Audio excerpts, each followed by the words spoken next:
Today we're checking out the new Pixel 10 from Google. To me, it's always kind of hard to pick which color to go with. I almost feel like you have to see the phones in person before deciding. They've got a new indigo color, so I thought I would try that. Luckily, I have an older Pixel phone that I'm trading in, so it's a little bit cheaper, but I'll leave a link down below with current pricing and more information.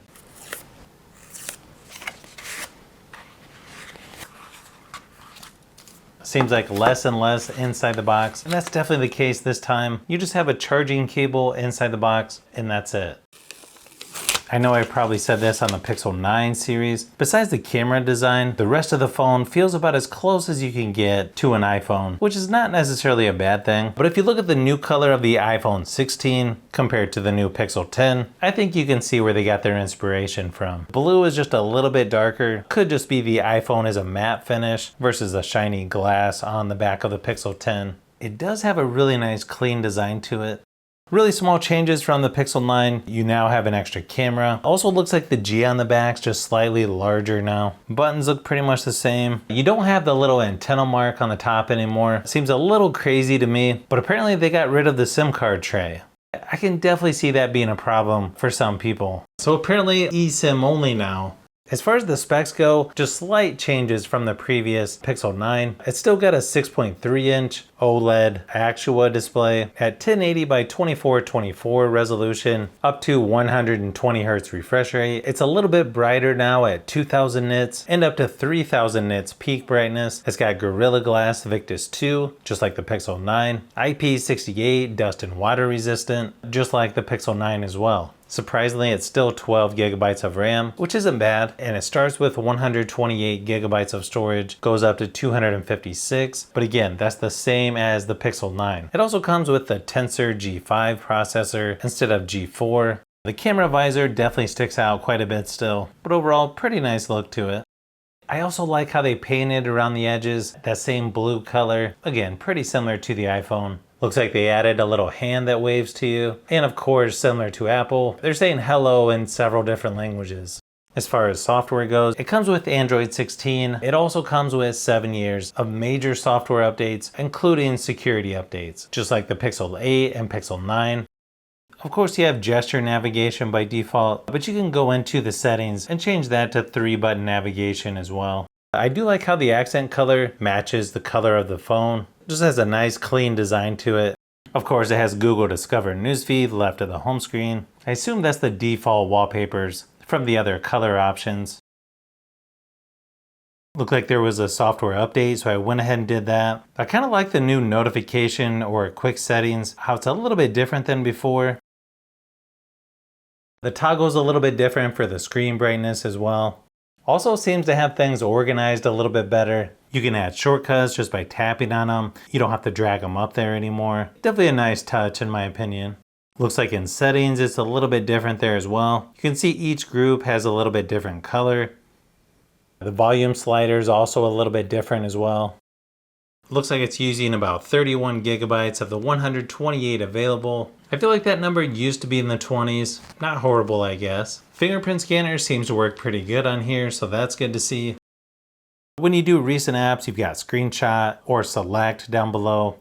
Performance-wise, from the Pixel 8 to the Pixel 9 was a slight increase, so not a huge surprise that the Pixel 10 is almost identical to the performance of the Pixel 9, at least in single and multi-core scores. Although, I don't know if I've seen this before, where the GPU performance has dropped from the previous Pixel phones, in fact, about half as much as the Pixel 9. So that's a pretty big downgrade there. I guess that's good if you're considering one of the older Pixel phones to save money though. I do think the Pixel 9 is pretty comfortable when gaming. It does a decent job for games like PUBG Mobile and Asphalt Legends Unite, but I did notice the phone does get a little warm after only about half an hour, which I think is pretty typical for Pixel phones. They just tend to run a little hotter than others that I've tested. Overall performance though, again, seems pretty similar to the Pixel 9.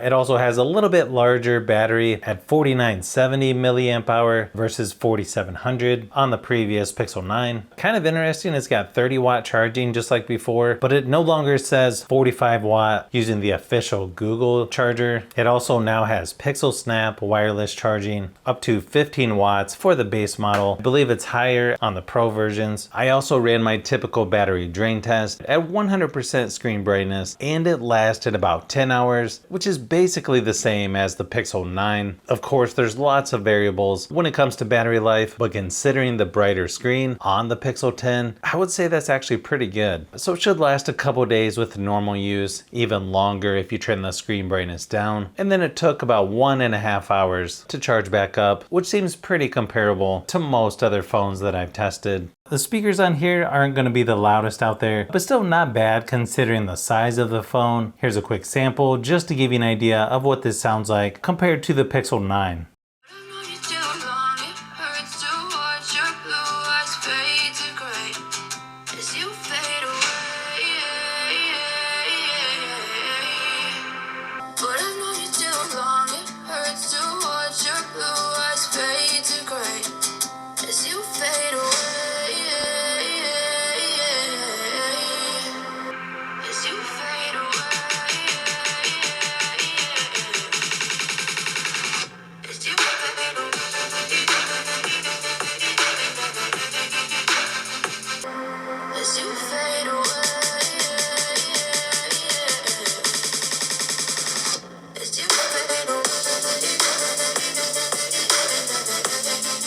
Slightly different on the cameras. It's got a 48 megapixel wide angle lens with macro focus. It's got a 13 megapixel ultra wide, 10.8 megapixel telephoto lens, super res zoom up to 20 times. It also has an extra camera on the back now. Kind of nice to see it have telephoto lens, even if it's not quite as good as the Pro XL. Also can shoot up to 4K resolution, 60 frames per second for video recording. Looks to be the same front facing camera at 10.5 megapixels.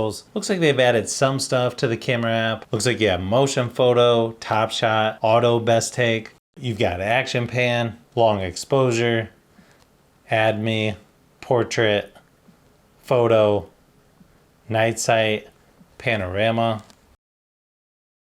Under video, you've got pan, blur, video, slow motion, and time lapse.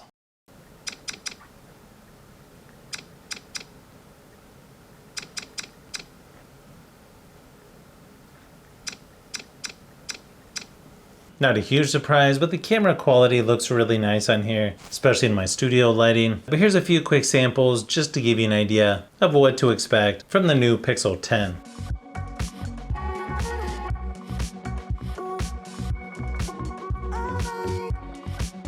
Now, just taking some quick photos. I think it's sort of what you would expect from a Pixel phone. Very good photo quality. Probably a little better video quality than what I've seen in the past, so that's good to see as well. Curious to see how much better the Pixel 10 Pro XL is compared to this base model. I still think getting rid of the physical SIM card, at least in the United States, was a mistake in my opinion. I think that's gonna prevent some people from switching. Let's just hope Samsung doesn't do the same thing with their new phone.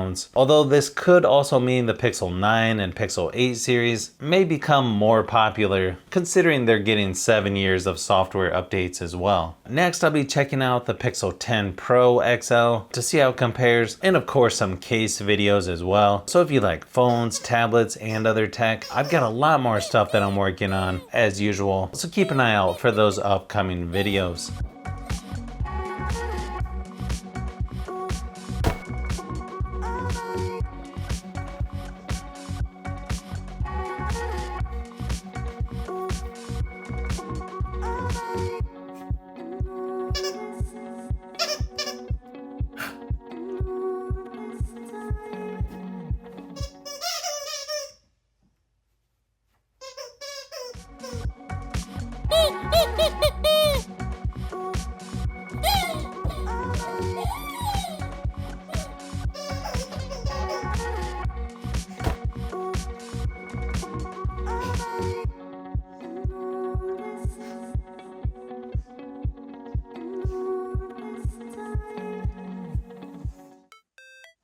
So if you've made it this far into the video, you may want to say thanks by subscribing, and don't forget to give a thumbs up if this video was helpful. This is Brian from Fishbee Productions. Thanks for watching, and I'll see you on the next one.